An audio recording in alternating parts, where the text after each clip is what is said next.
Isa ka bang kurakot? Okay lang yan. Focus ka lang. Wag na wag kang titigil hanggat hindi ka nagiging buhaya ni Malka. Wag kang mag-focus sa project. Dapat sa budget. Wag na wag kang mahihiya sa mga taong ninanakawan mo. Kapalan mo pa mukha mo. Wag kang makonsensya. Sige ka, minus point yan sa impyerno. Galingan mo pa. Hanggat may maibubulsa ka, ibulsa mo. Huwag ka nang mahiya. Wala ka nun, nyeta ka.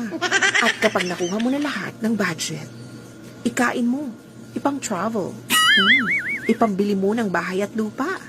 Para makita mo yung katas ng nakurakot mo. Tapos picturean mo at i-flex mo sa Facebook.